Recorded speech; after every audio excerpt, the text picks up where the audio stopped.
નમસ્કાર. આજે આપણે એક બહુ જ પ્રચલિત અને સાચે જ ખૂબ જ અસરકારક ગર્ભનિરોધક પદ્ધતિ વિશે વાત કરવાના છીએ. એ છે ઇન્ટ્રાયુટરાઇન ડિવાઇસ એટલે કે આઈયુડી. તો આજે આપણે શું જોવાના છીએ? આપણે આ વિષયને 6 મુદ્દાઓમાં સમજીશું. પહેલાં તો આઈયુડી શું છે એ જાણીશું. પછી એના પ્રકારો, એ કામ કેવી રીતે કરે છે, કોના માટે યોગ્ય છે, એની પ્રક્રિયા અને સંભાળ કેવી હોય છે, અને છેલ્લે એની અસરકારકતા, ફાયદા, ગેરફાયદા વિશે વાત કરીશું. સારું, તો ચાલો સૌથી પહેલા અને સૌથી મૂળભૂત સવાલથી શરૂઆત કરીએ કે આખરે આ આઈયુડી છે શું? જુઓ, આઈયુડી એનું પૂરું નામ છે ઇન્ટ્રાયુટેરાઇન ડિવાઇસ. મૂળભૂત રીતે એક નાનકડું ટી આકારનું સાધન છે. એને ગર્ભાશયની અંદર મૂકવામાં આવે છે અને એનો હેતુ શું? લાંબા સમય માટે ગર્ભધારણ અટકાવવાનો. અને હા, એ સુરક્ષિત છે, એને કઢાવી પણ શકાય છે અને લાંબા ગાળે ખર્ચમાં પણ પોસાય એવું છે. મેડિકલ ભાષામાં એને લાર્ક કેટેગરીમાં મૂકવામાં આવે છે. લાર્ક એટલે કે લોંગ એક્ટિંગ રિવર્સિબલ કોન્ટ્રાસેપ્ટિવ. આ એવા ગર્ભનિરોધકો છે જે લાંબો સમય ચાલે અને જ્યારે ઈચ્છા હોય ત્યારે તેને કઢાવી પણ શકાય. એટલે જ લોકો એને એકવાર લગાવો અને ભૂલી જાવવાળી પદ્ધતિ પણ કહે છે. બહુ જ સુવિધાજનક અને ભરોસાપાત્ર, ખરું ને? પણ હા, એક વાત સમજવી જરૂરી છે. બધા આઈયુડી એક જેવા નથી હોતા. એના મુખ્યત્વે 2 પ્રકાર પડે છે.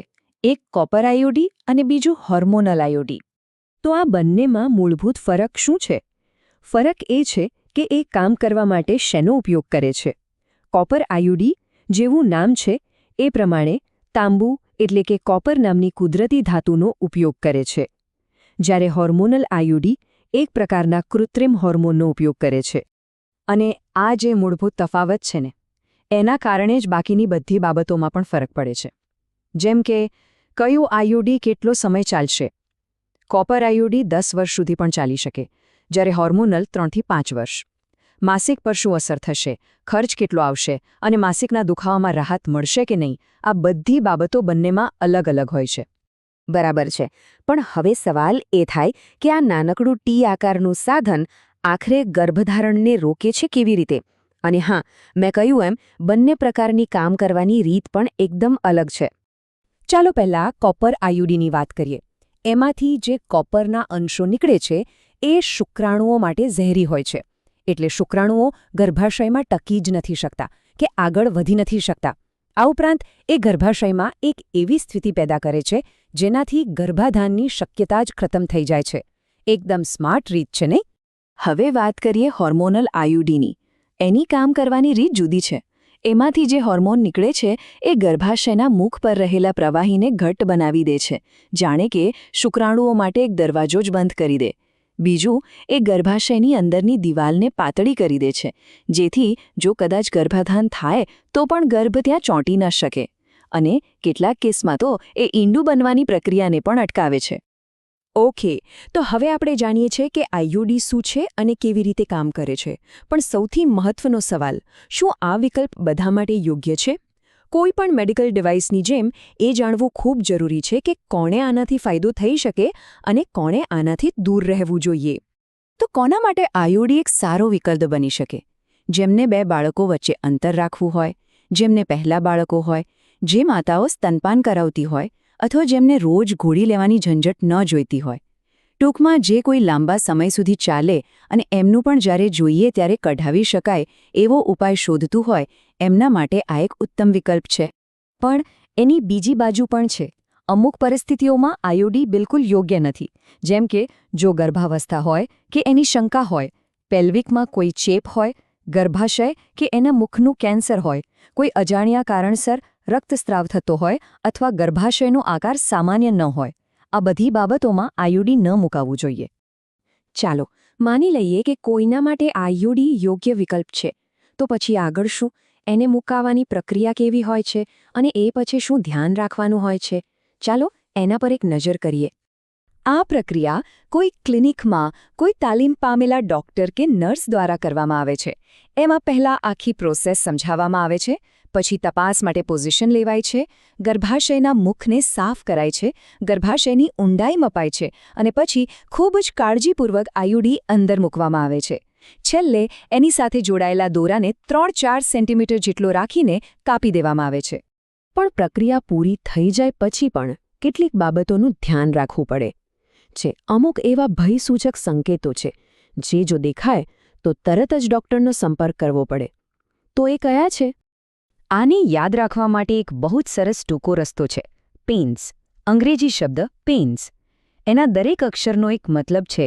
પી એટલે પીરિયડ મોડું આવવું. એ એટલે પેટમાં અસામાન્ય દુખાવો. આઈ એટલે ઇન્ફેક્શન કે કોઈ વિચિત્ર સ્રાવ. એન એટલે તબિયત સારી ન લાગવી કે તાવ આવવો.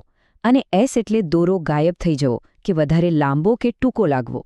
આમાંથી કંઈ પણ થાય તો તરત ધ્યાન આપવું જરૂરી છે. તો હવે આપણે લગભગ બધી જ મુખ્ય બાબતો જોઈ લીધી.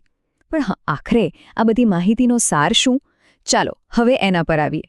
એ કેટલું અસરકારક છે અને એના ફાયદા ગેરફાયદાનું પલ્લું કઈ તરફ નમે છે એ જોઈએ. અને જ્યારે વાત અસરકારકતાની આવે તો આંકડો ખરેખર પ્રભાવશાળી છે. 99%થી પણ વધુ. આઈયુડી ગર્ભાવસ્થા રોકવામાં 99%થી પણ વધુ સફળ છે. આને કારણે જ એ આજે ઉપલબ્ધ સૌથી ભરોસાપાત્ર ગર્ભનિરોધક પદ્ધતિઓમાંની એક ગણાય છે. અને જો આપણે એને વધુ ઊંડાણપૂર્વક જોઈએ તો નિષ્ફળતાનો દર કેટલો છે? ખૂબ જ ઓછો. કોપર આઈયુડીમાં 1 વર્ષમાં નિષ્ફળતાનો દર માંડ 0.6 થી 0.8% છે. અને હોર્મોનલ આઈયુડીમાં તો એનાથી પણ ઓછો, ફક્ત 0.1 થી 0.2%. મતલબ કે બંને ખૂબ જ અસરકારક છે. તો ફાયદા શું શું છે? સૌથી મોટો ફાયદો તો એ જ કે એ લાંબા સમય સુધી રક્ષણ આપે છે, 3 થી 10 વર્ષ સુધી.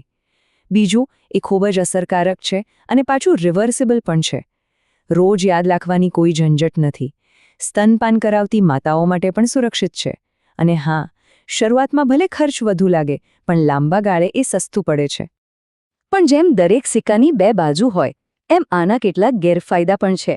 કેટલાક લોકોને શરૂઆતમાં અનિયમિત રક્તસ્રાવ કે પેટમાં દુખાવો થઈ શકે છે. ખાસ કરીને કોપર આઈયુડીથી માસિકનો દુખાવો વધી શકે છે. એને મુકાવવા અને કઢાવવા માટે ડૉક્ટર પાસે જવું પડે છે.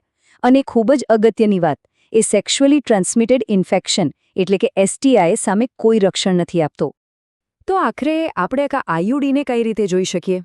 આ વાક્ય એનો બરાબર સાર આપે છે. લાંબા ગાળાના ગર્ભનિરોધ માટે એક સુરક્ષિત, ઉલટાવી શકાય તેવી અને ખર્ચ અસરકારક પદ્ધતિ. આ જ એની સાચી ઓળખ છે. ઘણા લોકો માટે આ બધા ગુણોને કારણે જ એક સારો વિકલ્પ બને છે. આ બધી ચર્ચા પછી એક સવાલ મનમાં જરૂર આવે. આઈયુડી જેવી પદ્ધતિઓ જે આટલી અસરકારક છે અને જેમાં રોજ-રોજની ચિંતા નથી, આધુનિક ફેમિલી પ્લાનિંગની વાતચીતમાં એમની ભૂમિકા કેટલી મહત્વની હોવી જોઈએ? આનો કોઈ એક જવાબ નથી, પણ એક વાત ચોક્કસ છે. આવા વિકલ્પો વિશે સાચી અને પૂરી જાણકારી હોવી એ જ પોતાના સ્વાસ્થ્ય માટે યોગ્ય નિર્ણય લેવાની દિશામાં પહેલું અને સૌથી અગત્યનું પગલું છે.